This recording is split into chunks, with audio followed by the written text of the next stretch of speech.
What's up, Global Vape Fam, and welcome to another episode of the Ohm Kiwis. How y'all doing today? It's a bit of a gloomy, wet Wednesday here in New Zealand. What are we? Episode 53. And as you guys can see, we have a very, very special guest with us today. A lovely, lovely friend of ours hanging from the other side of the world, and it is very late, Mr. Aaron Beebit. How you doing, honey? Doing good. I'm just on the other side of the world here. Oh shoot, I was trying to make the camera. That didn't work here. But yeah, doing great. Doing really good. Yeah, getting excited. You know, starting to make some noise.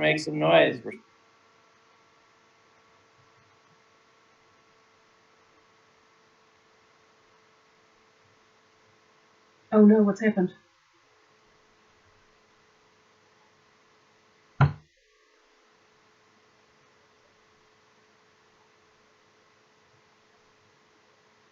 Oh, did I drop out?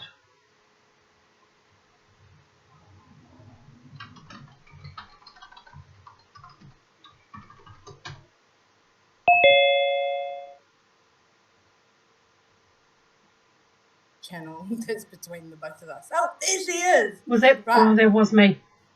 Yeah, that was totally all you, and I'm glad you're back. YouTube has not moved, and everything is sweet. It's just you. Oh, that was so annoying. I'm so sorry. You're all good, honey. Okay, well, we've got lots of things to talk about today. We probably all shifted around on the screen now, Megan. No, it looks fine at my end, so hopefully it'll still come up okay on the feed. Oh, okay. Hang on. The feed did have a glitch. It's just appeared at my end.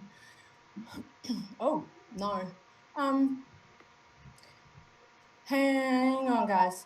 I think We'll you be back broke. in a minute. We're going to actually reset and restart the stream because Megan is all messed up. Oh, no, hang on. It reset itself.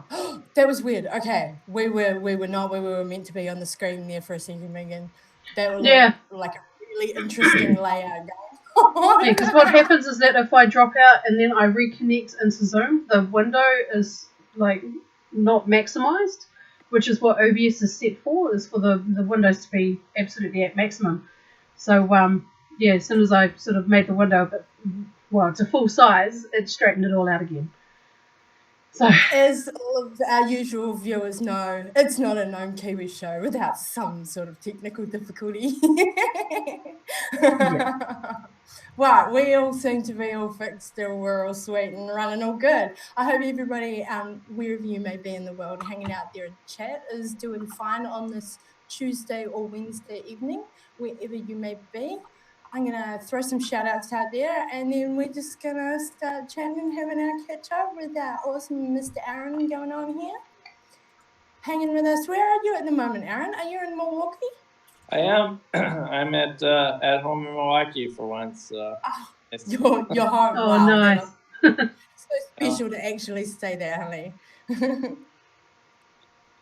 Yeah, I might be going to Iceland tomorrow, but I don't know yet. So, but for now, I'm at home.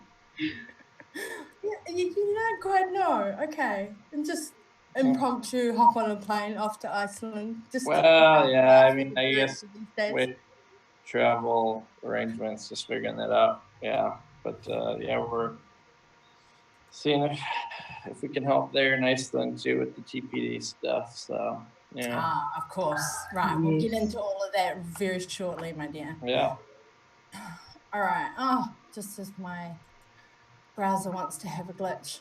I'm going to start off with a shout out for a half lurker. So I sort of was chatting with one of our NZ Dogs Megs, and Janine, hey, how you doing, honey? Not sure if you've made it with us tonight yet, but you'll see this in the replay if you haven't arrived yet. I've been chatting with her, and her and the partner have an anniversary coming up, and he's been all sus as to why we've been chatty, and I just wanted to calm your mind, my dear, and chill, because there's nothing wrong with hanging out with vape celebs, is there? That's what he called me. That's not my words. I was like, I'm not no celeb, but it was really awesome that you guys watch at home. So hey to both you guys. I haven't got my messages in front of me right now, Janine, so I'm sorry. I've forgotten your name to the partner. Well, big loves to you guys. Hey to all lurkers all the time. But hanging out in chat at the minute, I know that's real funny. Just like hanging out with vape celebs. So we were friends on Facebook. Yeah, I'm repeating messages because I find that really fun. I want to say a big what's up hanging out there to Jock. Mr. Ben's in the house. We got an Elmo hanging out there. I think that might be Mr. Nick. Jackie's hanging with us all the way from Australia. And hey, yeah, there's Janine. How you doing, honey? Justin, what's up? We got Maxie in the house and Miss Nietzsche hanging out in the States. How y'all doing tonight? I hope everybody is fabulous and the shit weather wherever you are isn't keeping you from staying warm and toasty or dry, if that's the option where you may be. So, Aaron. Yeah. Tomorrow, here in New Zealand, by our day, tomorrow will be a year, honey, since we did the world premiere in Wellington. It's been a fast year, but yeah, I miss you guys. That was really fun. I can't believe it's been a year. I know, it went by really quickly. And so much has happened in that time. Yeah, hard to believe, man. It's just like, yeah, it felt like that was just like a couple months ago, but woo, a whole year. A whole year. Yeah. I know there have been lots of changes over that year within the production team as well. So big, of course, big shout outs and love to the whole team at Attention Era Media, including your beautiful wife, Miss Jennifer. Caleb, Jimmy, I know Jesse's not on the team with you guys anymore, but shout outs to everybody that we met when you guys came over for the premiere. It was just amazing. Now I'm going to feel bad if I forget someone. We had Anad come over, and Kurt and Katie, and there was Caleb and Jennifer and the kids, of course, and Jesse, and we had Jimmy and Jimmy's wife and the beautiful baby Chloe. She's back now. Yeah. There was quite a crew of you that came over. I apologize if I have forgotten someone. No, I think trying to think of photos, going through everyone's faces in the photos. I think that's everybody. Yeah, I think that's everybody. Yeah. So much loves to all of you at Attention Era Media. Getting tongue tied a little bit. Your little independent film company in Milwaukee, man, you guys have come so far. Just getting your name out there, eh? Yeah, well, I mean, it's been definitely busy, and that was kind of a major, probably one of the big. I mean, that was probably the biggest event in our team's history. So yeah, we're excited to have it there in New Zealand. You know, in one of the filmmaking capitals of the whole world. So yeah, it was really great. Big moment. Totally big moment. I was just having a little flashback then to standing in the foyer on the night of the premiere and handing out these T-shirts to all the staff and making sure everybody where we were supposed to be before we had to be going putting outfits and makeup and limos and just the insanity of the day in its entirety, pre and post actual red carpet and screening, and the amount of people involved to make one night happen. There was a lot of people and a lot of really great folks down there on the ground too, in New Zealand, yourself included, and I mean, just wow, it was. I don't even know all of it because obviously Jesse was doing such a great job of working with you guys, and you know everyone that got together in New Zealand for us, including the Doc Edge folks. Oh yes, Doc Edge at the Roxy Cinema, they were awesome as well. Yeah, that was cool. That was great. That actually I sort of talked around that first question in our list, haven't I, Megs? I was just looking at the list. Pretty much. That's all right. I want to jump to one question that's a wee bit down our list, Megan, because I think it sort of flows from that night. We're gonna come back to the documentary itself in greater detail, Aaron. But from that night, so a year tomorrow by New Zealand date, and it was a Wednesday evening that we. Yeah, according to my poster, it was a Wednesday evening that we had the premiere on as well. Tonight's Wednesday here in New Zealand. From that night, we're a year on. How many awards has that brought for you? Because I'm aware that there's awards to different team members amongst Attention era as well for the film as whole. Like you all had different parts. How many awards as a whole has the film won in the last year with all of your efforts across the globe? And which awards? That's a good question. I guess I haven't really been keeping a lot of track of that. I probably should keep more track. I know we have some of those laurels or some of the awards in some of the film festivals we were selected to be a part of. In Australia, I know that was a pretty big haul for us where we won basically Best Picture for the Melbourne Documentary Film Festival. They call it the Supreme Jury Prize, and then also Best Director. I fell off the stage when I went up for the big award, so that was kind of. You're making a scene, darling. You're making it known that who you were. You made a scene. Yeah, I fell off. I broke the chair when I went up for Best Director, and then I went onto that chair a second time and it broke, and then I fell off into the seats with the people. It was Way to get yourself remembered, honey. And that was crazy. We were also runner up for Best Cinematography, a variety of different things, I guess. Sometimes I forget about all of those runner-up things, but in South Africa, we were Best International Documentary. I know we won a Remy Award from the Houston International Film Festival. You really should make a proper list, honey. I know, I should, right? These are global acknowledgements of your hard work that we helped get out there to the people. Yeah. These are the acknowledgements in the official form. Of course, we can praise you every day because we all just love your work. But well, I think we won't support you or the cause if we didn't believe in what you're doing. Well, yeah, you guys are super supportive. I guess for me, the best awards or rewards is really, seeing movement. Like in New Zealand, like that's probably my favorite thing. We were finalists for Best International Documentary, and we didn't win there, but I think seeing all that changes, and being proud to be a part of that, I think that's probably the best award. So yeah. Oh, that's so soppy, but so you. Oh my god, you're so. That's what I love about you, Aaron. Actually, and this is why I wanted to just bring it up and get it out of the way, because you just sort of, oh yeah, that one, and maybe I should make note of it. That just sort of shows to me, to the people, how humble you are about the work you do, and that you're not keeping that list. You don't know every damn award and every runner-up nomination off the top of your head because that's not your focus. The cause, and like you just said, making the movement happen and making people's awareness happen is the reason. And well, I've just been keeping track. Maybe I keep track of how many times I'm on your show, and right now we're at.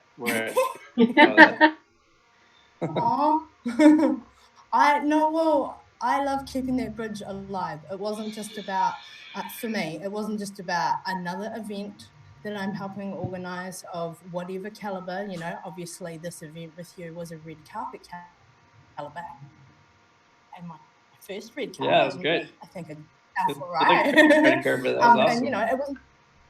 And it wasn't just another event. It was about, like I just said, we believe in your cause and the reason why you made the film and the message you're trying to get out there to the general mass public to support the reason why and how a billion lives can be saved, you know. So we wouldn't get behind you and give you the praise and recognize your humbleness if we didn't actually support you, darling. So and you taking the time in the middle of the night to just come and hang and have a casual chat is it's fun. I mean, you guys make it worth it because the big bright smiling faces. So yeah, there you go. All right, your turn, Biggs. You can ask the next question. Oh gosh, the next one.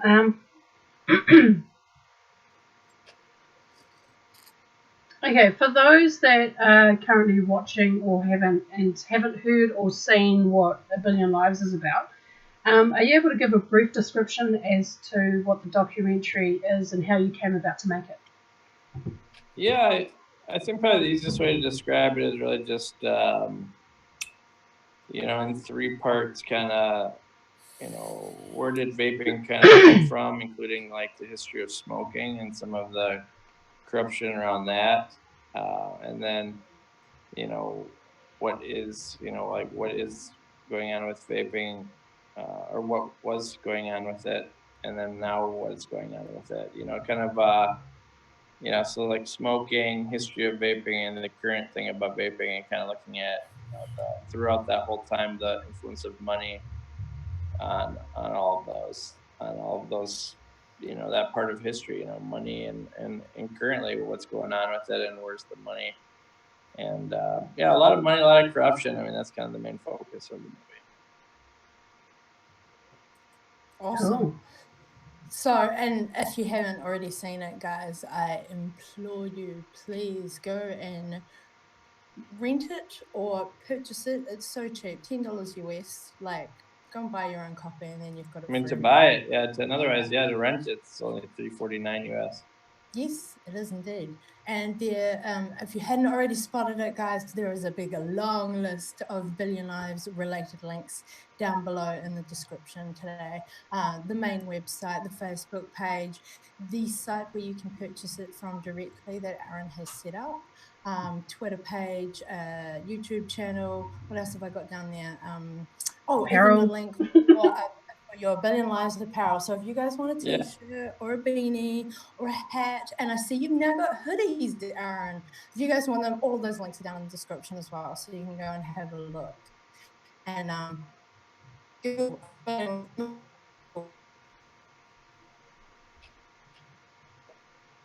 see some new people hanging out there in chat. I just want to throw another what up out there. We got Skeletor hanging in the house from the US as well. What's up, Don? It's been a while. And we got Naomi's come in, Breathe Stroden, and I saw somebody else. It was at Church has arrived. Hope everybody's well and dandy wherever they may be, hanging out on this Wednesday night in New Zealand and Tuesday in most other places, not all of them though. We're just hanging out with Aaron, director of A Billion Lives, if you had missed the beginning of the show, and just having a catch up. It's been a year since we did the world premiere in New Zealand, and Aaron's been on a bit of a journey. So I want to know, and I'm sure you might actually not have a number and keep track, how many screenings, how many actual, hang on, I'll rephrase that. How many premiere screenings have you and the team set up around the globe to get it to the point where it is now, where people can purchase the film and actually see it? Well, I know I've shown over 100, I think it's like 150 times roughly. At least 20 different events that we did that were pretty special, more focused events. So I mean, a lot of times we continue to do it. I just got back from Ethiopia. This Sunday we're potentially showing it in Iceland. Yeah, I mean, as far as like where there's discussions going on, to have it, in Asia and pretty much wherever people are discussing this topic, trying to do some events that draw attention to that and kind of help spur discussion. I mean, that's kind of the main reason why we were doing those events. So yeah, a lot of times. Yeah, many times. Have you seen more countries in the journey to get the film out there than you visited whilst you were making the film? Yeah, I think at this point we're definitely over it. Yeah, and the promotion of the message and Mm. and that whole movement to change this corrupt, some of these corrupt rules. Definitely spent a lot more time in different countries for sure. All right, next one's you, Megs. Just check my question. Yeah, totally. I think the challenges question actually. Yes. I suppose this is kind of like a two-parter. Did you have any challenges during the production of the documentary? And did you find getting interviews and people to talk hard? And how did you go about mitigating risk? That one was from Maxie, who's currently in the chat. Yeah. Well, I'd say lots of challenges making the movie. I mean, it's the most corrupt folks really didn't want to be in the movie, but we really wanted their side of the story in it, and so we ultimately end up using interviews that they did on television, to get their viewpoints into the movie. Yeah, because they weren't good at, they just were not good at, being public and answering questions, and so we had to kind of pull out, the archives on that. So that was tough, made for a lot more work. And, at the end of the day, it's weird because some of the media, and I don't know if these guys were being honest or not, but they would say things like, "Yeah, you only got one side." Well, that's because the other side didn't want to be in it. So, And and you've stated that throughout the movie as well. Like you wanted to get an interview with particular people that were against vaping, and they weren't interested in giving their point of view or their comment. So it makes it very hard to sort of cover both sides of the story if one side doesn't want to participate. Yeah, and we actually started with that side at first because I didn't really know anybody in the vaping side, but everybody knows like the lung association and that sort of thing. And so, those guys when they didn't want to be a part of this, or so a billion people are going to die from smoking, but you don't want to do an interview about this. I mean, that's how you kind of know there's something going on, and did make it more difficult. We didn't make a huge deal out of the fact that they didn't want to be interviewed. I think we probably should have made more of a deal out of that. But I just guess I assume that with all the movies that are coming out these days, that the guys on the bad side never want to be interviewed. I guess I thought that was assumed, but some of the media didn't seem to know that. So big challenge. Actually, that sort of flows on to another question that's further down the list. But with the things that have come about in the last year, the interviews you've had, the meetings with whichever officials in whatever country or state that and I know there have been many over the last year alone, and the talks you've given, the spiels over and over about similar conversations to we're having now, recapping a lot of information I know you've said before. Will you make a sequel? Because I know there's a lot of information that's come about since the release of the film, with your journey with the film, progression and governments like here in New Zealand, even, and we'll get to it, even what's going on with progression, whether positive or negative, with the FDA in the US right now. Like, I think the information's there. Do you think a sequel could be in the works? Well, I don't know. At one point we were looking at doing that, but I think this is tough. Making movies and promoting them properly is very expensive, and I think there's been a lot of piracy and I think the movie's been seen probably almost 1 million times now, but 99% of those were on pirated websites. So, I think it makes it hard to fund, the travel and the time editing and all of the people's work on it. Something that, we're still indebted for, that work that we put into it. To add more to that, I don't know. And I don't know. I don't know if people really, I don't know. It depends. I don't know. We're still trying to figure that whole thing out because it's tough. Nowadays it seems like people want the movies for free, but they don't want anyone to pay for them. Like, because if we were to get like a big company, to fund a movie, then everyone would say it was biased. But if we don't take any money, then everyone would want it for free. So it's kind of a It's a weird world. catch-22. Yeah, it's kind of a weird, and I'm not really sure. I guess I just thought there would be, I saw there was a lot of, vape shops that were like actually uploading the movie to their like Facebook and YouTube directly and doing some weird stuff, and it's just like, I don't know, it's tough to feed everybody and pay the mortgage and, pay the rent when you got people doing that kind of silly stuff, and so I don't know, it's just I don't know. We're not sure yet really what to do about that because it's possible that the support's not there to do another movie. And you know Mm. it's weird. A lot of people, I don't know how many, but plenty of people thought that because we were trying to help people that it should be a free movie out there for the public. And I guess in some ways I understand that, but in other ways, then I guess who would be able to make the movie if they don't have anyone to pay for it? And so I don't know. Yeah, I don't know. I'm not sure. There's a lot of people asking for a follow up movie, and so I don't know. I don't know that we will be doing one unless for some reason people really want one. But I don't know at this point. My own personal interest in it, I think, would lie with the corruption, albeit just a sliver that you have exposed and been talking about. Whether or not your film created actual change. If there were a sequel showing the movement that happened and any progression that actually came about from awareness and people knowing the information, that sort of the, albeit, attacking the corporations and big tobacco and big pharma to bring them down because they've been around for so long and their money just goes into all those crevices. Yeah, yeah. The money is everywhere. Whether or not your small sliver of a film actually created some movement, some change, like what happened here with our government, but on the broader scale, globally, of course. I don't know. Maybe I'm in a small percentage. I'd be intrigued to see what's happened on the global scale with your information that you uncovered getting out there.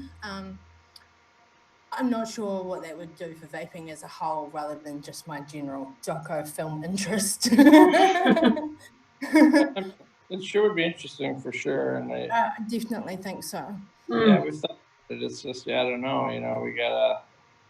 I've been spend a lot of time on this. At some point, we gotta get back to work and back to earning money and not just spending it. So I don't know. It's Well, been tough because it's a passion project at this point. Really. that poses another question. I know Jennifer, your wife, is a producer on the film as well, and has spent a lot of the hours involved in the travel, the production with you. The kids have been everywhere with you, Yeah. and that's the production of the film, as well as all of the premieres and screenings that have gone on over the last year. Like, I hang on, I think how to word this because it's just rolling out of my head. We recognize the courage and the strength that you have put in with all of your own time and your own money, and your own putting the film before your family, even to get it out there, and all of the what's the word I want, the sacrifices you've made for everybody, for a film, for the cause, to try and get the message heard, to try and make a movement happen globally. How does your family feel about it? Is Jenny in the background, like slapping you upside the head every chance she can get because her hubby No, ain't? I think we're proud of it, for sure. I mean, it's you don't always get a chance in a lifetime to fight for something important, like this, and so everyone's very proud of it. And I think obviously it's not just my family, but Jimmy and his family spent a lot of time in it. I mean, our whole crew of people and some of the cast of people that are in the movie that have also spent time going around and traveling with us, like the Winston man, Dave Gurlitz, he went with us. It was his Had, birthday the other day, wasn't it? yeah, and when we went to India to try to expose some of that corruption, Oh, Yes, yes, that's tell right. us the story. Please You know, tell us the story. he ended up stuck in Istanbul because they wouldn't let him into India, and so he was in Istanbul by himself, for a week. And there's been a lot of. It's been tough. It's been a long year, that's for sure. Actually, elaborate on that story. Why did they detain him? Why was he a pain for them related to traveling with Well, you yeah, guys? it was an embarrassment for them. He had sent the medal back to the WHO, and they didn't really have a good reason for why he wasn't allowed in. They just said something about his passport was blurry, but we know that's not true. And no other country had an issue with it. So, yeah, I don't know. It's one of those things where it's kind of tough. India is still a developing country, and you don't know if they maybe just are really bad at this sort of thing, or if there's some corruption going on there with not letting them into the country. But I mean, they have the right to not let people into their country if they don't want. But sure is kind of sneaky, if you ask me. So yeah, he had to stay in Istanbul by himself. So yeah, that was tough. Yeah, it was tough. Were there many instances like that while you were traveling around getting the premieres and the screenings out there in different countries?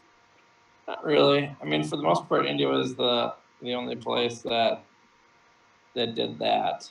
But they were also WHO is part of the United Nations and is very powerful, you know, organization. So that makes sense. That we specifically made a new trailer for the movie talking about the WHO, and we're going there directly to protest that. So that's the only time where we actually directly were going to protest something, and that the WHO threw out all the journalists from their meeting, not just us, but they threw out all the journalists. So I mean, that whole India trip was full of suppression of free speech. It's just, yeah, full of corruption. That's where people need to get up on the rooftops and just power to the people. Yeah, yeah, gotta get loud. Oh, pick another question, Megs. Oh.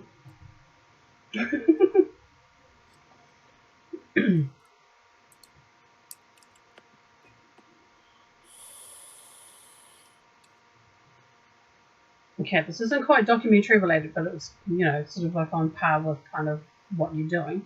In an ideal world, what would you like to see the American government do to allow vaping and to recognise it as in the healthy way it should be? I think that they should. I mean, they need to regulate it separately. They're trying to do it as part of cigarettes, and that's just stupid. They're not cigarettes, and they're not medical devices either. And I think it's needs to have its own category. I think they should have some standards. I think they should restrict the use for children. I think they should wait and see, wait for something bad before they make more rules than that. Just have some just good solid standards and make sure it's for adults, and wait to see if there's any reason to do any more banning or restricting. They're making it too difficult for smokers to use it, and it's going to result in a lot of people smoking. So that's what I'd like to see them do. They've sort of got a mob mentality going on with it, where some guys go, no, it's bad, we don't like it, and everybody's just following the head alpha guy. Yeah. Sheeple. Unfortunately, that's the guy usually with the most money. Yeah, it's a lot of sheep following a lot of wolves. It doesn't make sense, but That's right, honey. That is so right. So, okay, with the progression that's happened here in New Zealand since the film, the talks that have happened, them listening to us, the recognition that they have now in our health sector, as in all of our healthcare workers, if you say that I'm a vapor, you are now marked as a non-smoker in your medical record. The little progression steps that we've had like that getting up to our legislation change, which is becoming legal in the next year. With all of that progression here in one country, albeit the beginning point for people seeing the film, but one country alone, how do you feel? How did you feel when you heard about us, about New Zealand, and how do you think other governments? Do you think it should be helping other governments to actually be looking at us and what we're doing in harm reduction? Well, I think it definitely helps. I mean, because this is how snowballs start rolling. Downhill is you got to start with something, and I think the United Kingdom at first was against vaping, and they changed their mind using science, and now you're seeing New Zealand do the same thing. I think Australia, those their leaders are. It's a little bigger country, probably a little more corruption. But eventually, I think they're going to have a hard time ignoring what you guys are doing. Um, I think it's going to be hard for countries like Canada and other parts of the whole British Commonwealth to ignore what's going on. And so I think that for New Zealand to take a stand, really, it's not always the first one to take a stand that makes the most impact. Sometimes it's the second and the third, because like I saw this video one time of a person dancing. I don't know if you ever saw this video, but there was some guy just dancing at a concert by himself, and then everyone kind of thought he was crazy. And then when the second person came up and started dancing with that person, then it became a movement.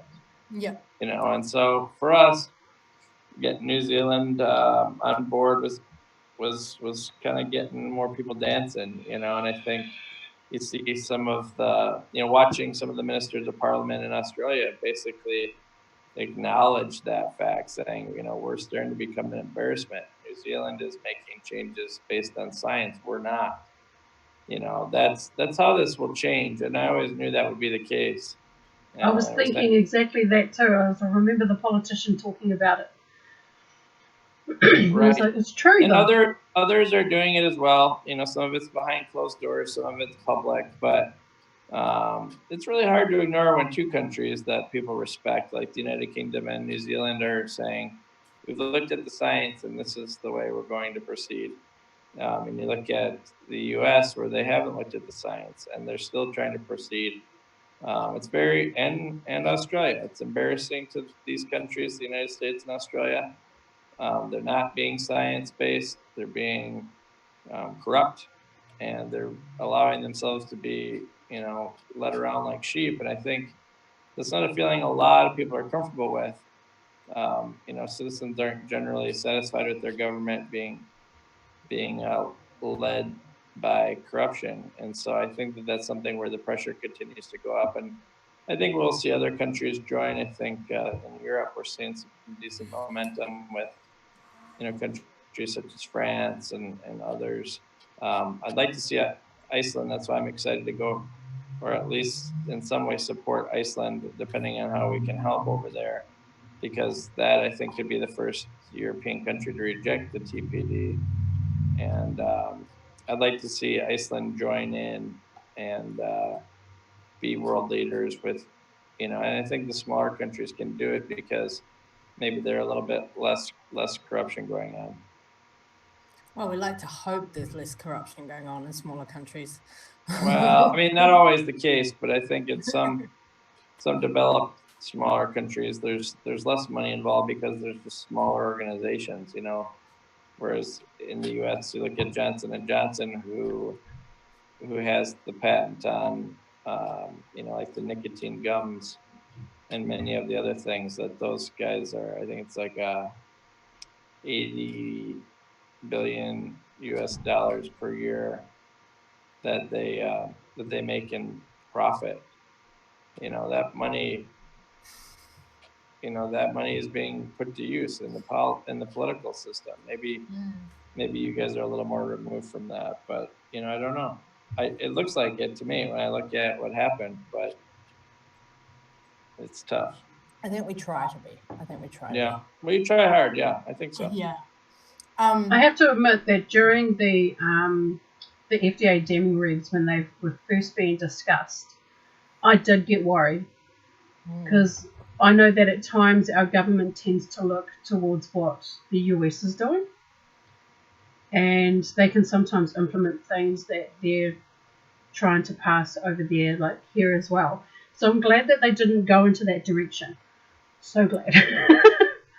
Yeah, I think so too. Yeah, that was one of my fears, but I think in some ways the United States has lost some of its way, and I don't know that the world views it the same way anymore. So I think in some ways that's good, but obviously being an American, that's a little bit embarrassing, but nevertheless, probably warranted, I think.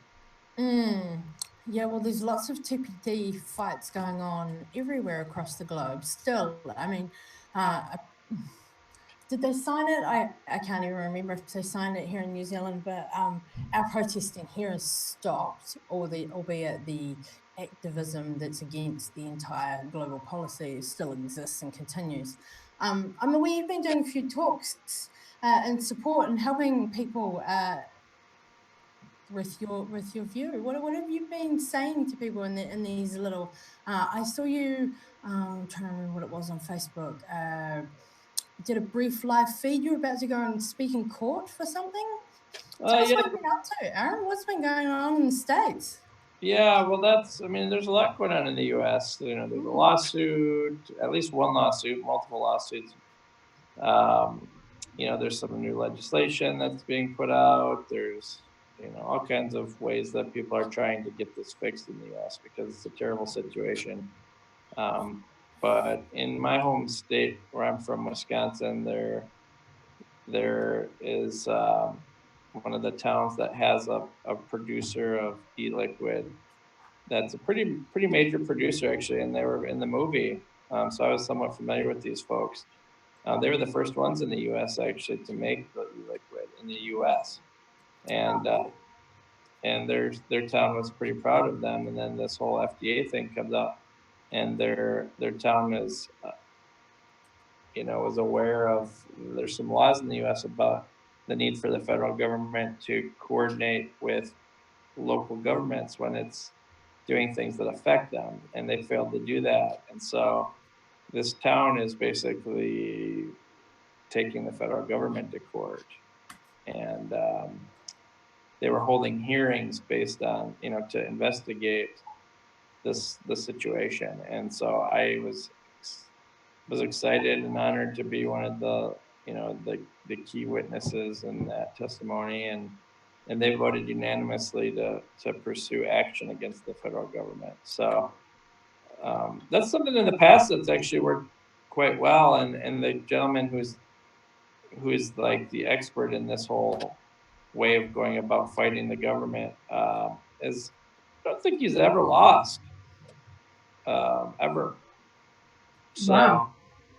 and I interviewed him at length, about 90 minutes, maybe 2 hours. And asked them a lot of questions about this, because I was sort of skeptical, but he knows his stuff. He's an attorney. He's former federal prosecutor, and yeah, he believes in this, and I am very eager to see what happens with this whole thing. Awesome. Yeah. So, over the journey of getting the film out there and people seeing it and you supporting in other ways like this and giving a witness testimony in a court case, have other avenues branched where you've stood up and spoken on behalf of others separate of just getting your own message out there for the film? Well, yeah, pretty much everywhere. Everywhere we go, it turns into that sort of thing. And I've had a lot of meetings, even in Australia. Where that's one of your neighbors. Had a lot of meetings behind the scenes, with journalists and with political folks that to help shift that, and to really plead with people to use their brains, and look at the science. And The science. Oh my God, it all comes back to the science, doesn't it? It really does. Yeah, it does come back to the science, and that's what it all comes back to. For me, it's just science. We know that vaping is better than smoking for smokers, and if it helps them quit smoking, let them do it. It's a science thing, and even if there's a little bit of harm there, but it's 95% less, and it doesn't lead to premature death and disease, then I say let people do it. Give people freedom, and that's just science. And so, it's very simple, and it's very embarrassing for all these cancer councils and all these people that get money for cancer research, but they aren't researching ways to prevent cancer like vaping, and they sit there and say there's no science, which isn't true. There's lots of science. There's so much science about this. But they're not the ones doing the science, which is funny to me because it's like they don't have any excitement to help 1 billion people not die early from smoking. They're happy about smoking, it seems, or they would actually be working on ways that are proven to help people quit. And yeah, but it was good. But it's good conversations behind the scenes, urging people to take another look at this. I'm so glad that people are starting to listen. I mean, it was for me. It was really frustrating after the premiere for those who missed out on those 2 screenings that we had here. Two screenings in per city, in the Wellington and Yep. Auckland. And so only a handful of our vape community got to see it at that point in time, and just what's the words? Trying to find the hope and the faith in people to get them to believe they know if they're already a vapor and it's already done something in their own life. They know the core of it, they know the science because they're experiencing and living it. Right.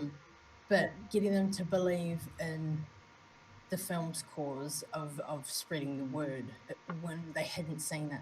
Now it's available for all to go out there and view. Everybody can watch it and purchase, download, and watch it at your home. You can view it tonight if you wanted to. It's I don't know. It's been a frustrating struggle, I think, just trying to pull that core faith out of people, that the governments, that any official authorities, that people would listen, and it blows me away, just within our own small snippet of community here in little old New Zealand at the bottom of the world, what sort of struggle in that aspect that you would have faced over the journey and getting people to believe in your film, to get it out there to the world. I don't know if you can briefly sum it up. the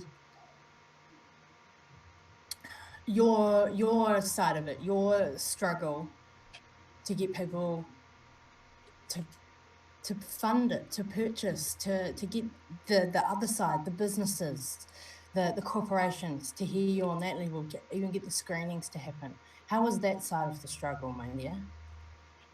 Well, I mean, there's been some good businesses that, like decided to sponsor some of the after parties, which allowed us to throw bigger events. Alpha Liquid specifically was the big sponsor for the world premiere there, and that allowed us to travel there and do the media appearances. Yeah, Alpha, and obviously the rest of them that are on the other sleeve there were helping with different things. I mean, there's been a lot of good, a lot of good businesses, but actually not a lot. I should say a lot, but plenty of good ones. But there's a lot of I guess free riders, or I guess in some ways these folks. I don't even really care if they decided to help with an event, or like we had these screenings where anyone in New Zealand or Australia or the U.S. could host a screening of the movie. All we had to do is get 40 people to buy tickets, which isn't too many, and the folks that did that, was really impressed proud of those folks. But there's just a lot of people that just sat around and just hope someone else would fight their battles for them, and that's what I mean, is struggling with the people to extract the hope and the faith out of them that they could be a part of it and that them doing something was worthwhile. Yeah, a lot of losers out there, and in some ways, I think that's the only reason why it's gotten to this point. Is that I think these folks with all the money thought a lot of these vapors are losers. They're gonna just sit there and just take it, and they're gonna just, and a lot of them did. Yeah. They just sat there. Need everybody to get up off their butts and be active in the fight. Yeah, I mean, and there are still a lot of loser vapors just sitting there watching and doing hand checks, blowing clouds and selfies, and hoping someone fixes it. And I think thankfully there's enough people like yourselves out there that said, no, I'm not going to sit there and watch, that I'm actually going to get up and do something about it. And if the truth wins, and if health wins and science wins, it'll be because of those folks, the ones that decided enough's enough. I'm not going to be a loser. I'm actually going to be a fighter. And that's the only reason why I'm still fighting is those folks, because I do wonder if it's something like 9 out of 10 of these folks are just total losers. They just, I don't want to get too strong with my language, but yeah, I mean, these 9 out of 10, I mean, there's how many vapors in the world, and how many folks are joining for advocacy. I joined my local bike federation the other day because I wanted better bike lanes in my city, and it's like that was important to me, that someone professional be advocating for what I wanted. And I spent money on that, $30, to be a member of an organization that would fight for my interests, and all these vapors and all these vape shops that don't join an organization. It's just stupid. It's stupid. And it must be frustrating in the States when there are so many of those numbers, so many vapors who aren't active, so many shops or business owners that aren't active. Whereas I guess the difference being here in New Zealand, being a smaller number of both, I guess our activity is seen a bit more. Yeah, well, I mean, maybe you guys are just smarter. I don't know. I mean, it's. I'll take that. I mean, I'm really impressed with the folks in New Zealand. I mean, but you guys got losers there too, but maybe your smarter ones are just smarter on average. I don't know. But, you look at the US, it's just as an example, and Australia. Actually, Australia is probably worse. Australia is just a total disaster. We tried so many different ways to help the folks in Australia with PR, and lazy people, a lot of these folks. And the US too, I mean, everywhere I look, just lazy. Just sit there and hope someone else does it. And they sit there and complain. And, the US, obviously, there's like 500 different vaping organizations, and most people don't support any of them. And they just fight each other, and just a bunch of losers, everywhere I look. Yeah, so we've seen a lot of that as well, like the in-house or in-community fighting and stuff, and it gets annoying. I mean, it's fight each other. It's just like, well, how do you think that you're gonna win if you don't fight the bad people and just fight yourselves? And so we took more of an approach to just doing that advocacy work ourselves through the media and through producing videos and the movie itself, and promoting that message in a professional way. And it's like, none of the, like, very few advocacy organizations even support our movie, like, because it's a threat to them. I don't know how, But I think these guys are too excited about being vape famous and don't care. I don't know what it is, but I'm not impressed. Yeah. See, like here in New Zealand, I'm impressed with one of our organisations. You got the Vape Trading Organisation of New Zealand, who encourages vendors to sign up with them, which is good because it's a sense of them being able to try and sort of self-regulate a lot of their businesses and ensure that they're all under the same kind of structure and they're abiding by the same set of rules to ensure that they're providing products and e-liquids that are safe for our community, which is excellent. And then there's like the couple of advocacy groups that we have.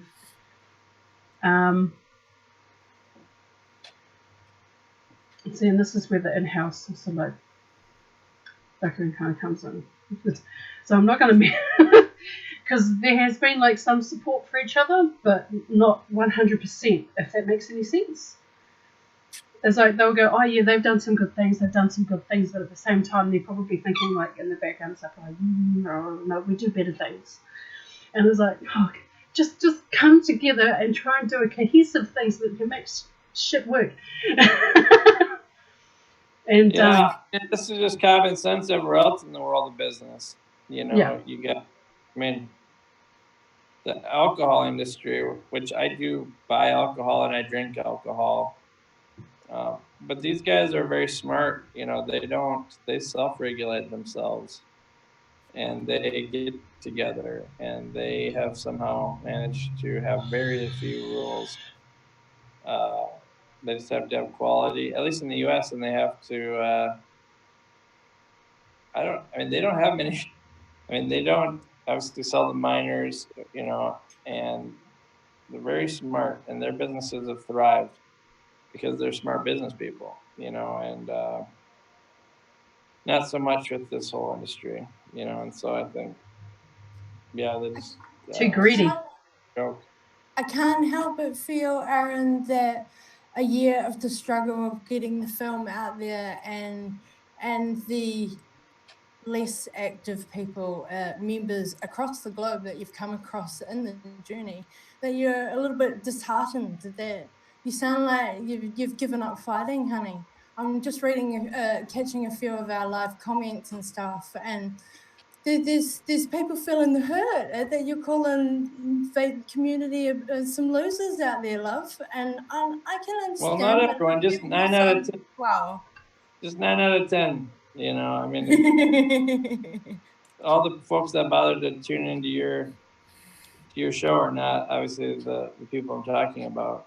But if you look at the sheer number of people that are using these products and the sheer lack of them standing up for it, there's no other way to really describe it. They're losers, and it's unfortunate. It's like watching sheep literally be eaten by wolves, and you tell them, hey, the wolf's coming, and they just sit there and look at it. And it is disheartening for sure, and then you look at them like, I don't know. Yeah, it's definitely dumb. But we're gonna keep fighting only because it's the right thing to do, and we care about our neighbors, and even losers deserve people to help them. I don't just because That's what I wanted to hear, honey. That you're still gonna keep fighting. Yeah, we're gonna keep fighting. I do. Even still, I'm still doing it, even though at this point it's pretty clear like we're gonna lose a lot of money on the movie.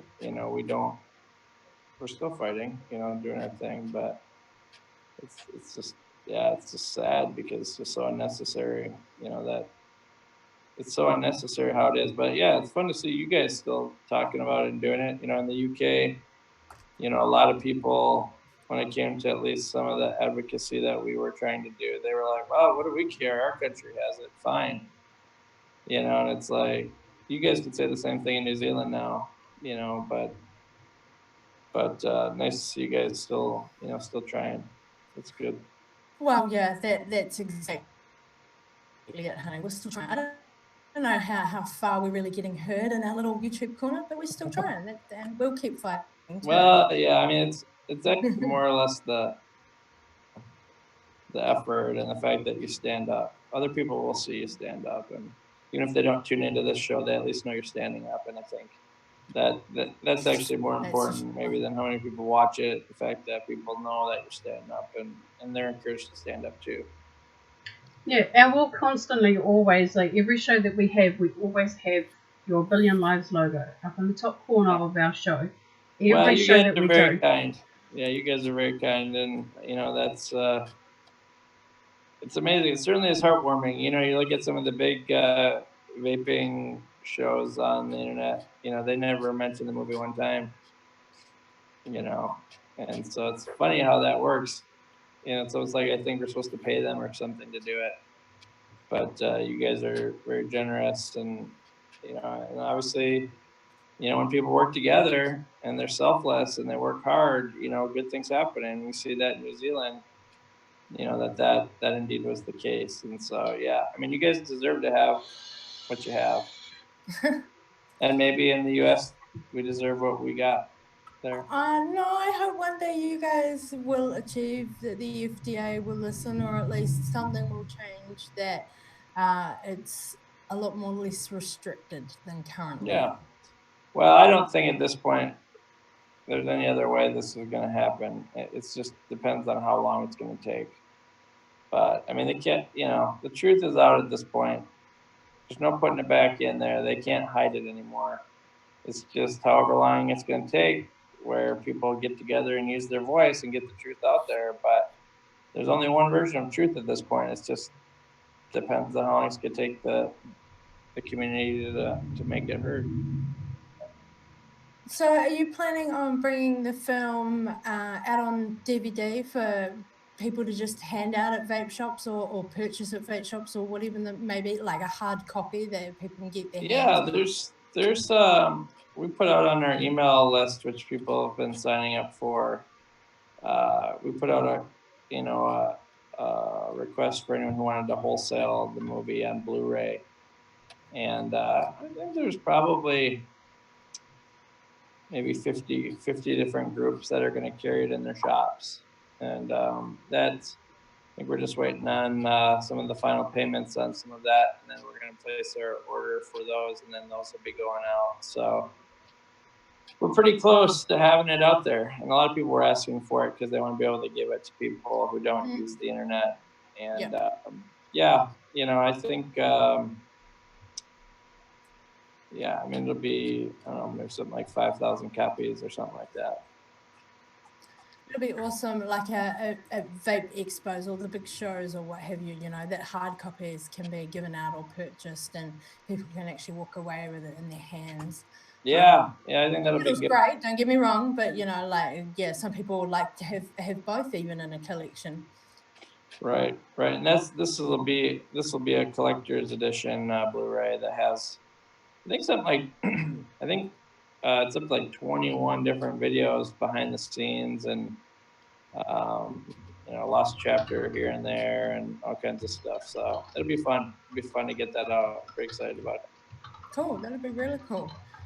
So, as it stands for right now, separate of other things that might be going on, and I'll come to that question.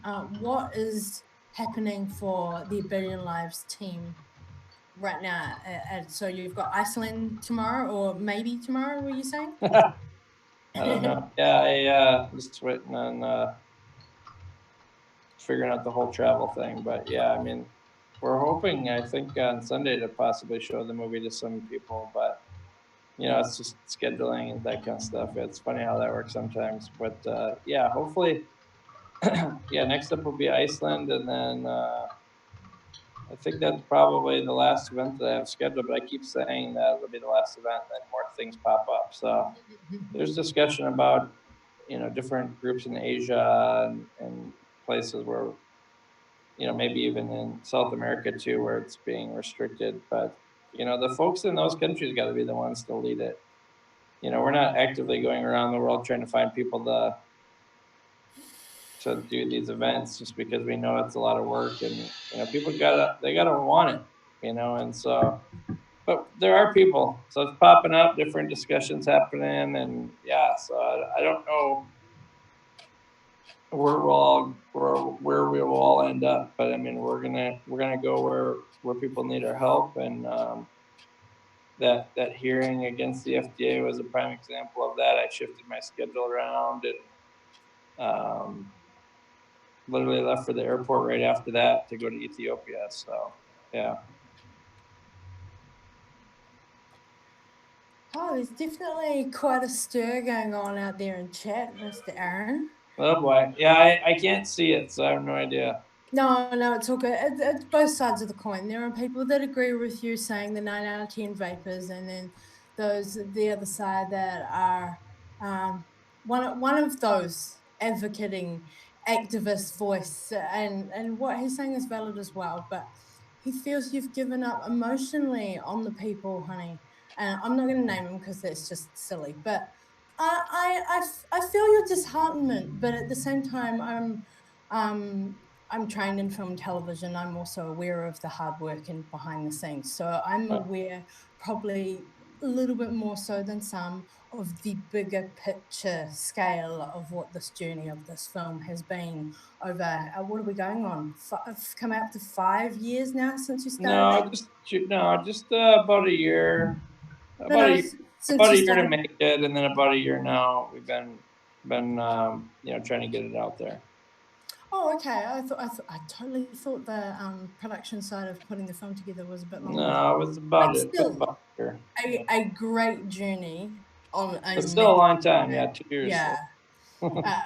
The production, the travel, the emotional strain on yourself as an individual, as your family. I totally get why you feel disheartened, why you come across to some as given up. I understand that perspective, but please, everybody out there viewing it, I can still see that sparkle in Aaron's eye. It's just so very late. Well, it's 1 in the morning. I mean, Yeah, the I wouldn't be fight is on, still in him. The fight yeah, I is wouldn't still be on your show if I didn't care. But I mean, exactly.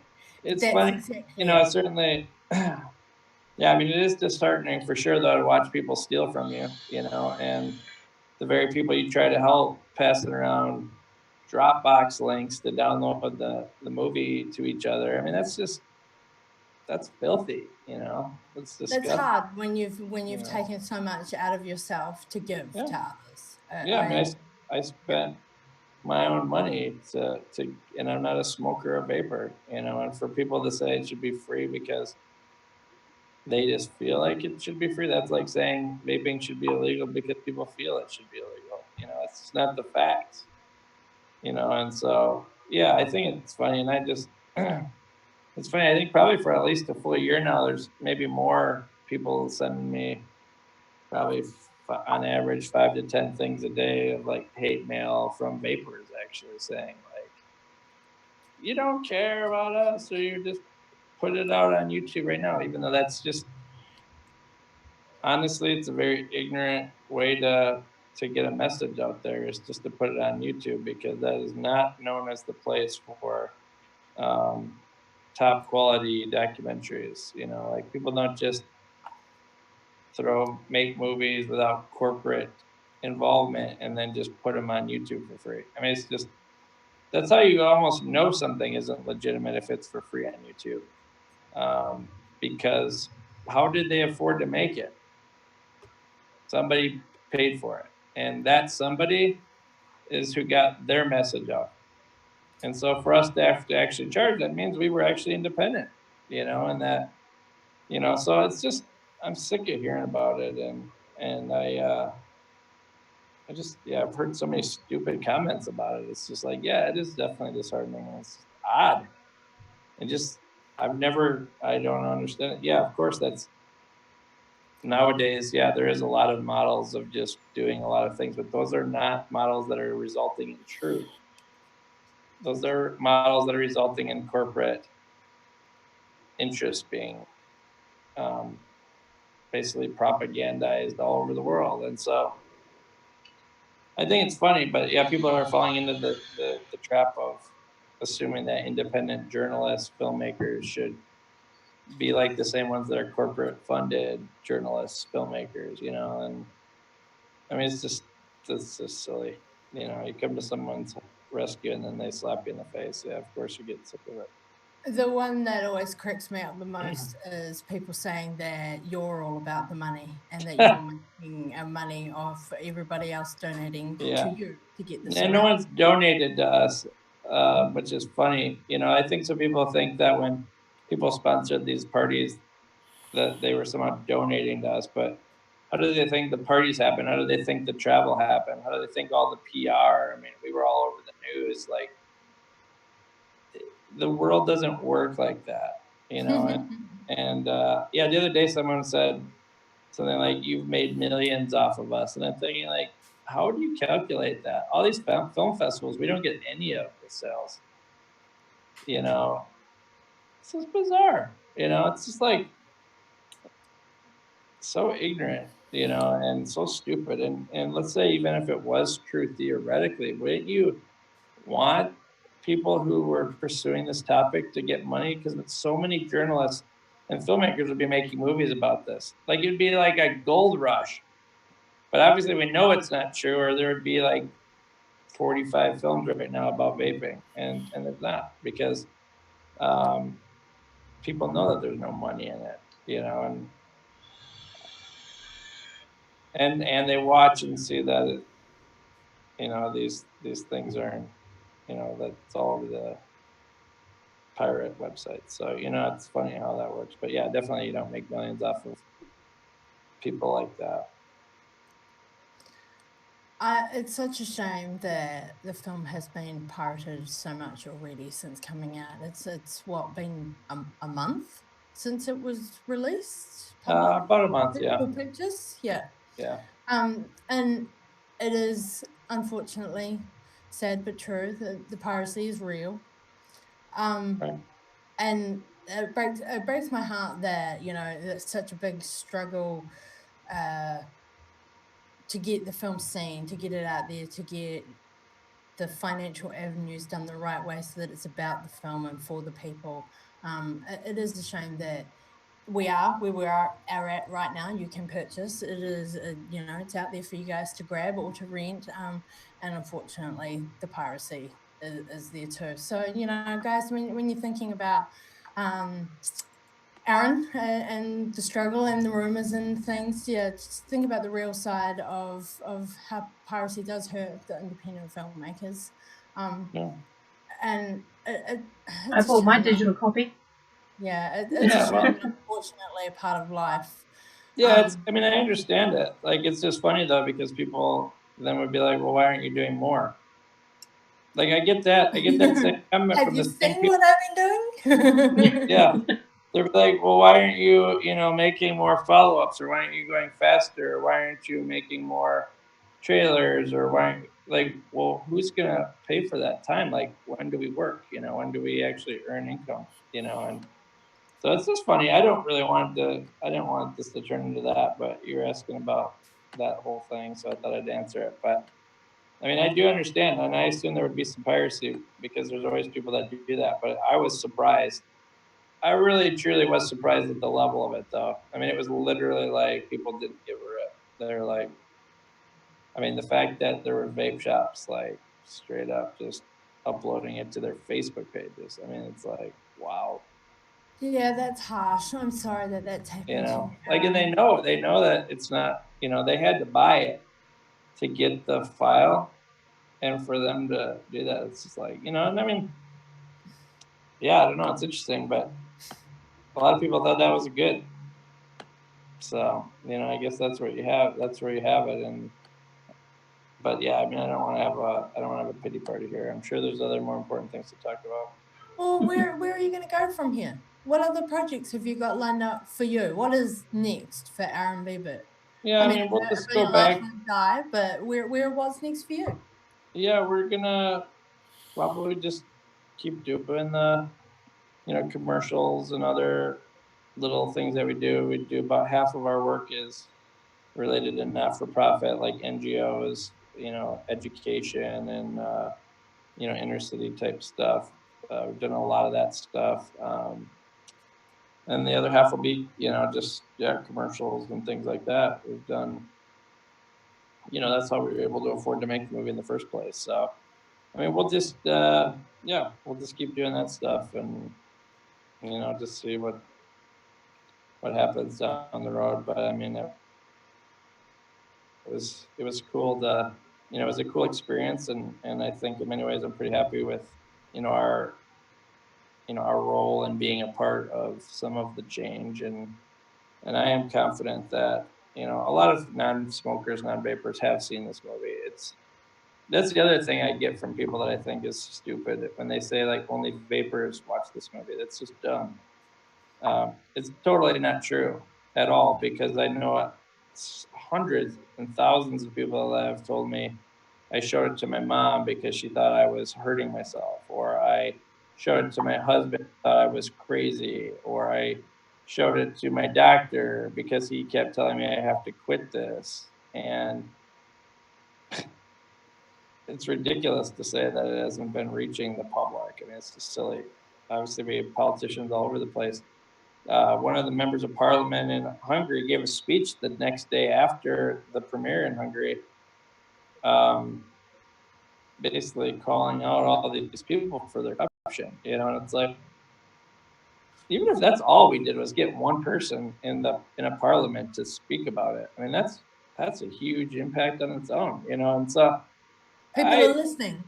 Yeah, I'm happy with it. It's been a good experience, and I think, a good learning experience. And, I've met a lot of great people. I mean, my goodness sake, I mean, wow, what a cool group of people that have decided to fight. The ones that are fighting, are some of the greatest people. And I'm super proud to know those folks like yourselves, and, what we've done together, like the world premiere, and people thought I remember when we announced New Zealand, you would not believe the jackassery comments coming out of people's mouths, like, why are New Zealand in the middle of nowhere? And, everyone's so selfish. I find that too. When we would help folks in Europe, they would complain we weren't in the US helping, and when we're in New Zealand, the Europeans would complain, and everyone's just complaining.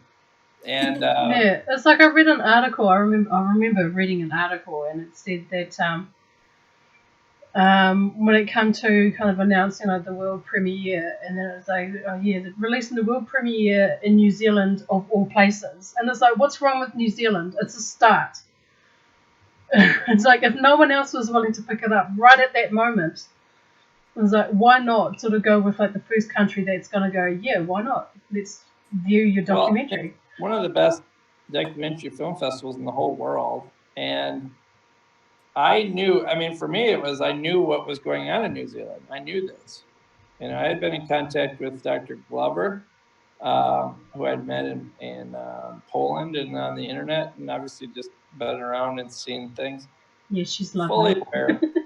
Fully aware of what was going on in New Zealand, and knowing that we could make an impact.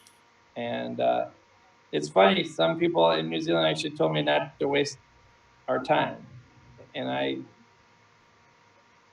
it's funny for all those people that say we're just trying to make money. Well, why the heck would we be in New Zealand? Like, is that a big market? I think we were able to maybe get the movie in one theater or something there. Like, this is not exactly like the place where you go to make money. I would think that people that have common sense would know where our heart was at. We wanted to make an impact, and we thought New Zealand would be the perfect place to start making an impact. And I fully stand by that. I don't regret that decision at all. 0%. Zero regret. I'm so glad you came, because like the moment that I heard about the movie, I was like, I want to watch this. I really, really do. And then when I heard that the world premiere was coming here, I was like, for real? In our tiny little country? Oh my god, yes! Right. So it was pretty cool. this movie wasn't about helping the big guys. This movie's about helping the little guy, and so it's just, it's just funny. Yeah, there must have been at least 100 articles written about how dumb we were, and I just care. It's funny. These are the same people that you know were mad that big pharma and big tobacco is running over their shops and their industries. And it's like, yeah, because it's not always about the big. Sometimes it's about the little guy. Sometimes it's about your neighbor who can't speak for themselves. You don't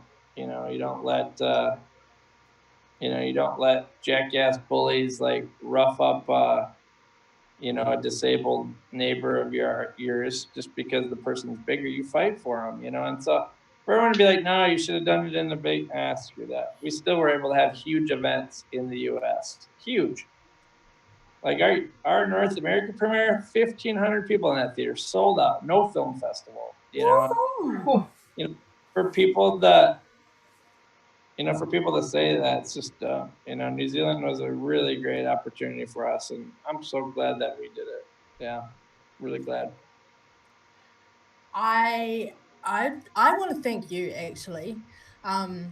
There is a beautiful little piece in my resume now that is the event that I helped you guys put on. Yeah. And well, once in a lifetime opportunity for me, for someone in freelance, not official, have no actual qualifications, but have been in event management for years, and to do a red carpet event at an amazing cinema for a world premiere.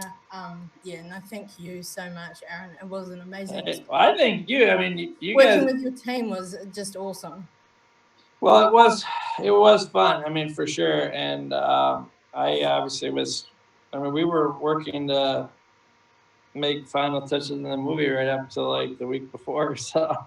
I wasn't able to be as active with the premiere as I would have liked, but Jesse and you, I mean, specifically you guys, but the fact that, you guys were so great to work with. And I mean, it was magical. It was probably one of the proudest moments of my life. And I got to spend it with you guys there in Mullington.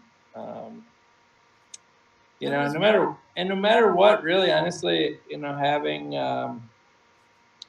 some of those moments will always make it, extremely worth it. Being able to finally meet the people for the first time. I mean, not the first time necessarily, because I'd gone to other events to do meet and greet type things, but being able to see you guys and traveling really pretty much around the world to get there and to see that no matter where we are in the world, we all have the same sort of aspirations. We want to be healthier. We want truth. We want honest leaders. We all want the same thing. And to be able to look into our global neighbors' eyes and hugs and shake hands and do that really just solidified that in my mind that this isn't a fight, even city by city or province by province or country by country, but this is like really just a global thing, and I think that was great, and you were a major part of that. And it doesn't feel like a year ago; it feels like just a couple months ago. But yeah, that's definitely once in a lifetime, to do that. Although, I mean, who knows? Maybe there'll be a second time. Who knows? That would be awesome. I don't know. actually have a question for you from chat, my dear. Yeah. I just gotta find it again. There we go. It's from Mr. Yeti, who is hanging with us from the US. Nice.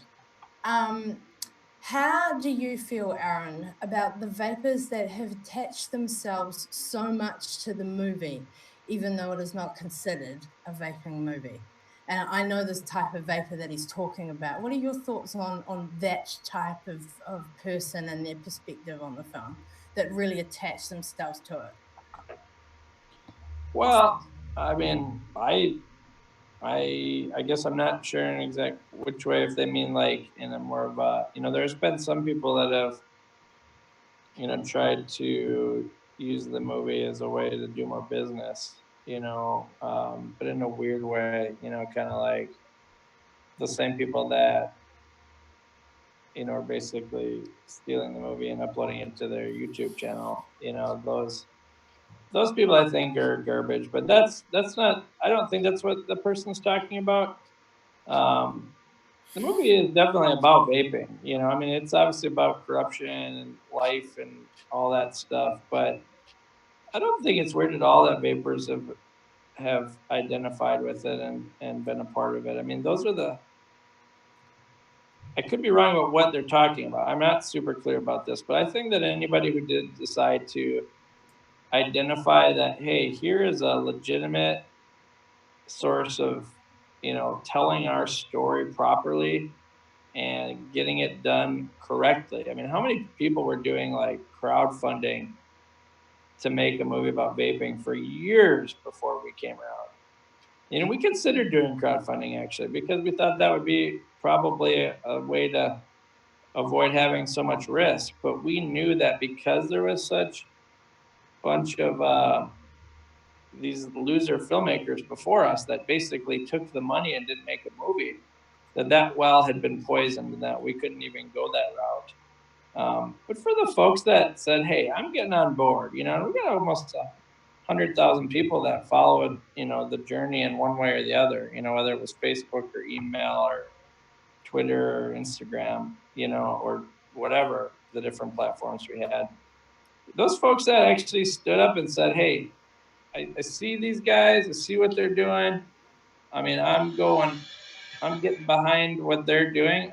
That is what smart people do, is they see someone telling their story better than they could tell it in some cases. And I don't mean that in a bad way, but you look at some of the things and it's like, man, you guys, not anyone listening, but the people I'm picturing, you're not doing yourself any service here. You're representing yourself poorly in some cases. I see some of the graphics being put out with spelling errors and just, it's not a wonder that these slick, polished, corrupt people are able to run over all the vapors because in some cases it's been a PR nightmare, and so for us to come along and we're going to have all this highly polished stuff, like I think it's great when people got behind it and attached themselves to it and in some ways owned it. I think that's great. In a lot of ways, people own the movement. I mean, we don't own the movement.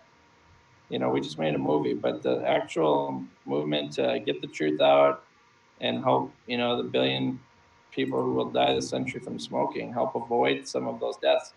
I think it's great. And I don't think anyone should feel ashamed that they attached themselves to this. I don't think I think it's something to be proud of because they were the ones who actually sat there and did or got up, stood out of their chair and did something about it. Yeah, there's been a little bit of elaboration out in chat on the question. And okay. Maybe I Yeti missed. was in sort of more a reference because it's not technically a vaping movie, but more the movie about corruption. And Yeah.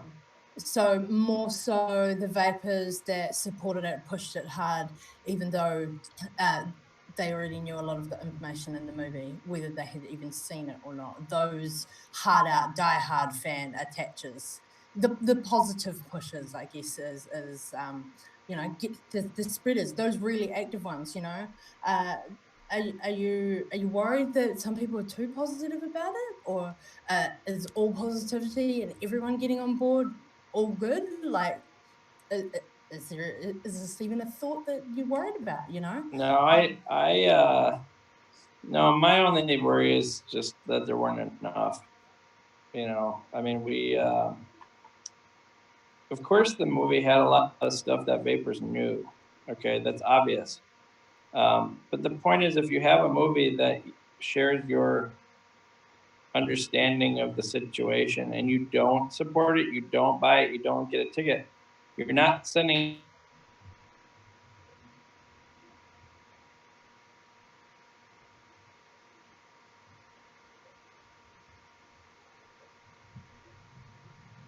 Oh no. Message, see it, get this to be how do we get this thing to be #1 on the charts, or to get the media's attention if it doesn't have any sales? Like, movies, box office results, and iTunes charts, and all that are literally how the media does Oh my god. benefit from the movie, don't support. My That's bad. dumb. It's just dumb. And so the fact that these people, they should have nothing to be ashamed of, that they got behind it wholeheartedly, because if anything, like, that's the only reason why some of the impact we've had was because people were so enthusiastic that the media said, there's a story here. Something's not right. Why are people so enthusiastic about this?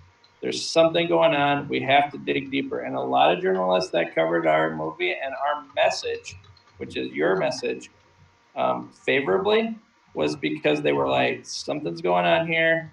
Why are there so many enthusiastic people behind it? And those people can take full credit for making change. And they have nothing to be ashamed of. The movie is about vaping. It's about a lot of things. It's certainly about vaping, no doubt. And there's no reason why they should be ashamed. I think it's those people that are so jaded that they want to, like, look down on people for getting behind things. I mean, that's the only way we're going to win this, is if everybody puts their pride away and just gets behind things that are working. And this movie, the way it was made, was designed. I designed it to get the truth out there in a way that progressively brought non-vapors into the discussion. Started with smoking for a reason. Everyone in the world knows smoking is bad for them. We started with smoking for a reason. And we call it a corruption film for a reason, for the public. But if the vapors don't get behind it, why the heck would the rest of the world get behind it? Makes no sense. So yeah, I don't think anything but positive thoughts about those folks. They are smarter than the ones who sit there and pretend like they don't need it. Of course they need it, or else the situation wouldn't be how it is. It's silly, you know. I look at California. I don't know where the gentleman in the U.S. is from, but California is a prime example. We had a massive event in California. We didn't even get half the. I was giving away seats and people didn't even show up. California, in some ways, probably deserves what they got, because their leaders and their advocacy organizations just sat on their hands, and they tried to raise money for lobbyists when it was going to be a referendum. It's dumb. They're poor leaders. A lot of poor leadership decisions being made. And the people that just knew something was right with what we were trying to do and got behind it, those are the people that deserve credit for actually being moving things, actually getting movement going. So yeah, I definitely don't think they have anything to be ashamed of, and anyone who criticizes people for getting behind their movie is dumb. For what it's worth, no matter how entangled or not I am in it, I hate politics. It all sucks. Politics is pretty dirty. Yeah. And that's the problem right there. It's whether or not you believe it personally in your own values. You've then got this system that you might be working in, depending on, of course, a political role. And I don't really want to get into that conversation, but like, politics are dirty. It's a dirty world out there, and that's where corruption stems from, isn't it? Yep. Oh, it's there's been so much change happen across the globe, and so much change still to happen. Like the premiere feels like, like it was just last week sort of thing, and it was a year ago, yet at the same time, the changes that have and haven't happened in a year being 12 months, that's a bit of a long time, albeit that things in the political world often don't move fast. But it's frustrating that so much the goods happened over here, and then there's still so much needing to be fought for over here. And I don't know, Aaron, I appreciate your work, your hard work in this film so much, and I hope everybody else out there does as well. The message is the bottom line for all. But I I wish more change had happened in this last year, to be quite honest. Let's be real about it. Well, right, but We in wish New more Zealand, change happened. it's only been a year in New Zealand. We didn't have our North American premiere till August. So, I mean, it's not even been, I think that the majority of change is yet to come. And I think I'm seeing some really positive movement from people that are honest. There are honest leaders out there, and they are saying, what? I used to think vaping was bad. That's what I love about whether or not, and you would think that with the amount of interviews that have been done with yourself over the last year, 18 months, even 2 years, talking about your story and what it all began and where it stemmed from for you. I love the fact that you were not so much an anti, but more a skeptic, would you say? Yeah, I was more of a smart-ass skeptic, I can relate. I was there myself before. Probably that's the best way to describe reality of it. Yeah, I wasn't against it, but I just thought it looked stupid, and that it was probably worse than smoking based on what I had heard, and Yeah, I was kind of the same before I started vaping, which is why I told Mox my story. Like, I did a lot of research before I took it up, and because the main thing for me is that it had to be something that wasn't going to aggravate my asthma. Now, this is going to be something that you wouldn't have known about because we've never had this discussion before, like even when you were here in New Zealand. When I started vaping, I was a non-smoker.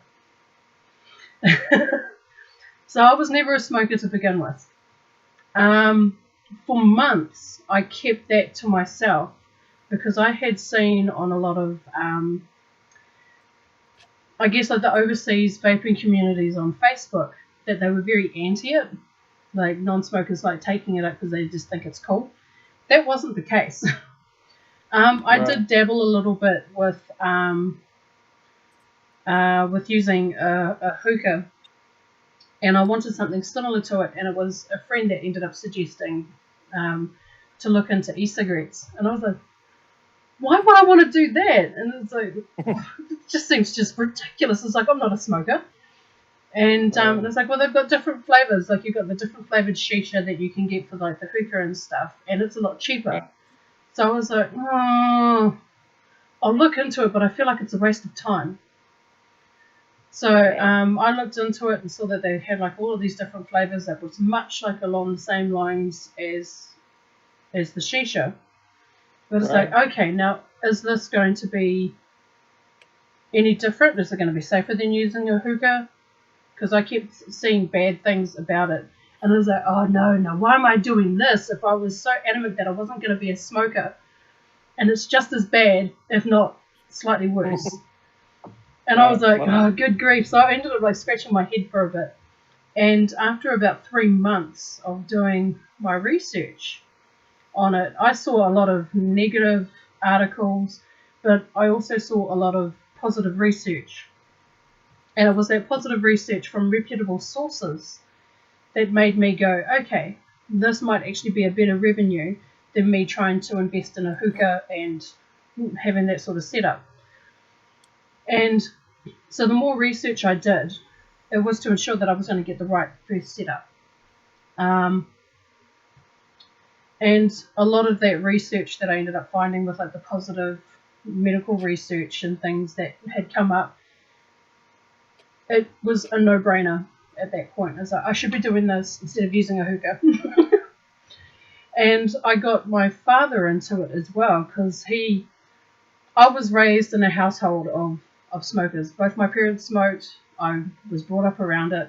And an interesting discussion ended up coming up with my father not that long ago when we were talking about how someone had gotten pulled over here in New Zealand and ticketed for smoking in their car while their children were in it. And both my father and I had come to an agreement that yes, it was fair for them to do that because that parent is then taking away the right for their child to live smoke-free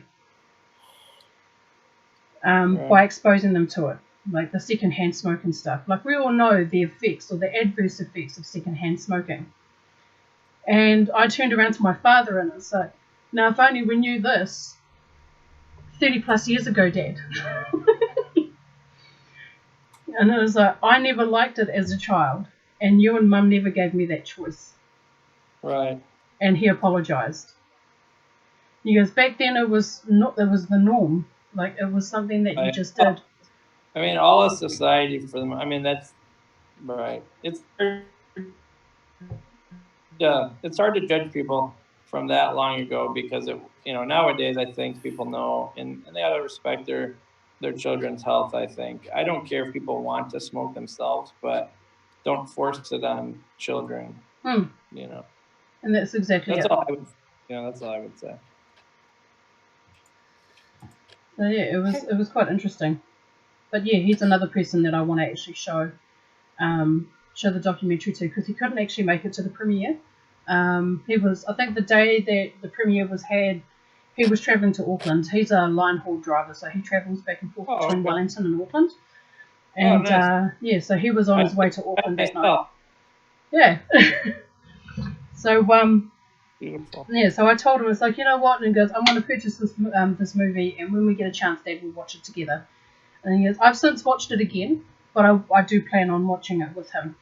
Because it'd be nice to see what his views on it are, and if there's sort of like the same as what I'm thinking when I'm watching it. Yeah. So it's one of those movies that has to be seen. I might force my mother to watch too. Yeah.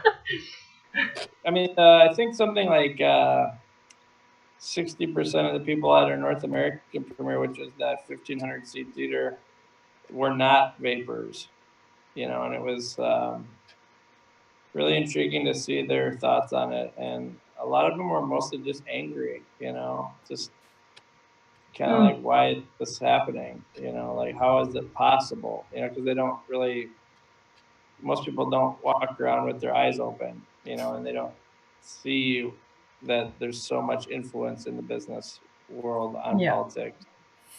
It was good for them. Yeah, I think I always like seeing, I know a couple of my best friends, mom, she quit smoking there that day, and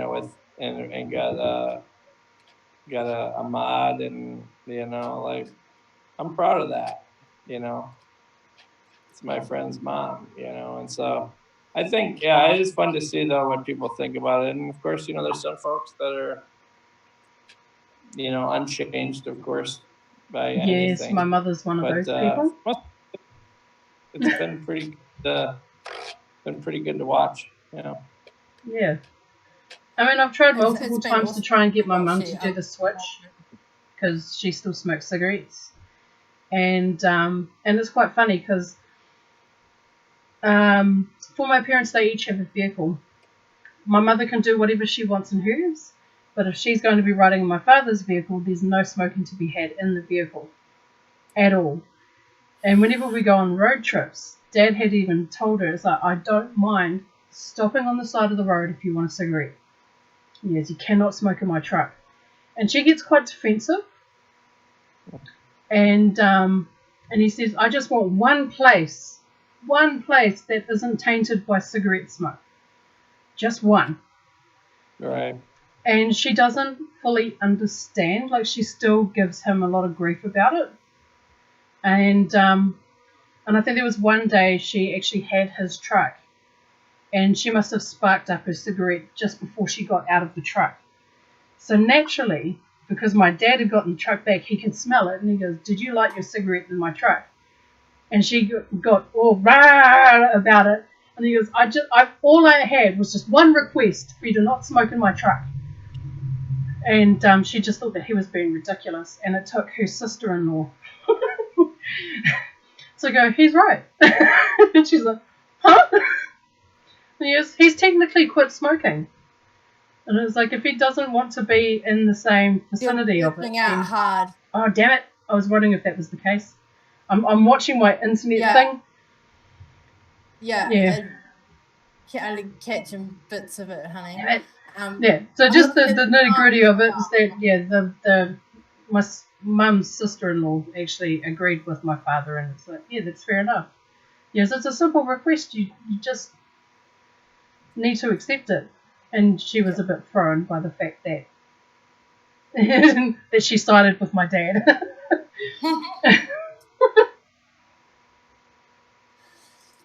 Megs, have you got any last questions for Aaron? I'm looking at the time and we should wind it up because it's pretty late. No, I think we've covered everything. We and then some. So no, yeah, it was always good to like catching up, especially like a year after. I'm so glad that we did. I have to say I was nervous. It's like, this is an important show. I don't want to mess this up. Oh, you did great. I thought you did really good. Yes. Success. Well, I just want to say thank you again to you, Aaron, for giving up your time late at night when you're possibly off to Iceland tomorrow to come and hang with us and just have a bit of a chat and a yarn of what's been going on for you over the last year. And I hope you find some of that daily fire again, darling. I know the passion hasn't died for the whole project, but the daily fire has definitely waned a bit. And I can understand why. I really do feel why. And after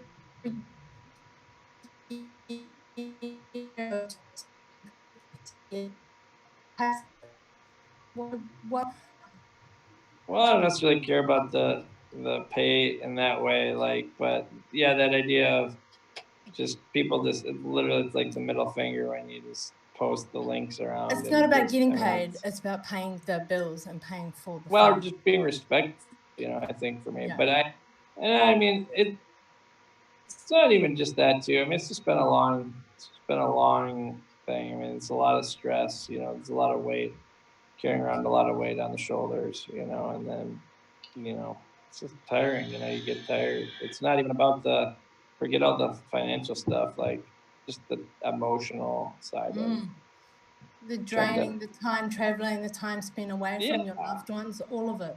Oh yeah. I mean, that's half of it. It's just I think I'm just tired. I'm just tired.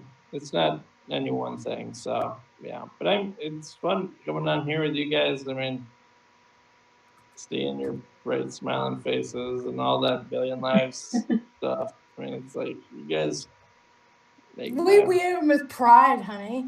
Make my whole day. Yeah, we wear them with pride always. I know you do. Always. I know there's a few questions still going on out there in chat, but I think pretty much we've covered all of it, and people just might need to go back and watch the replay for a few things we covered at the beginning. I'm just gonna rattle off a little bit of other info before we sign off for the night, eh? Yeah. So just reminding everybody that the competition for Atom Vapes is still open, and you need to go back to last week's episode 52, Atom Vapes Part 1, and check out that video for the giveaway details, which are open for 2 more weeks. Next week's show, I will be coming at you guys from on the road in Christchurch, the show right before Christchurch Vape Day, and we will be doing part 2 of the Atom Juice. Oh my God, I'm getting tongue-tied. Atom Vapes Juice line. There we go, got it out. Yeah, and so we'll be doing the other 5 flavors of his juice line and releasing that new flavor for you guys. So catch us next week for that. And of course, we are on the 10-day countdown. 10 days and counting down, till Christchurch Vape Day, our next New Zealand national event coming up, of course, in Christchurch, and that is on the 20th of May. I hope you guys have got your tickets.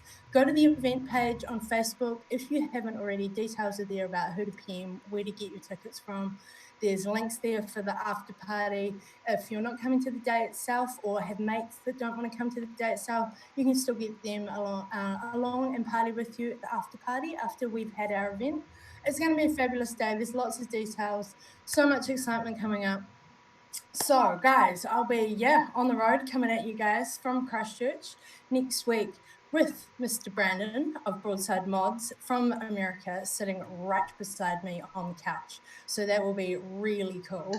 And yeah, it'll be sort of it'll be a on the fly sort of show. We'll be doing the juice line, but of course I'll be having him there distracting me, and who knows what will happen. So that'll be really cool. I want to give you big shout outs and love from everybody going on out there in live chat who has hung out for the last 2 hours and been listening to us have a wee catch up, Aaron. There's lots of love going on out there for you. Yeah. And people still care, darling. People are hearing it and people are still getting the message out. And yeah, loves for them. Thank you for everybody across the globe, no matter what the time may be right now where you are, for hanging out for another Ohm Kiwis show coming at you from the bottom of the world.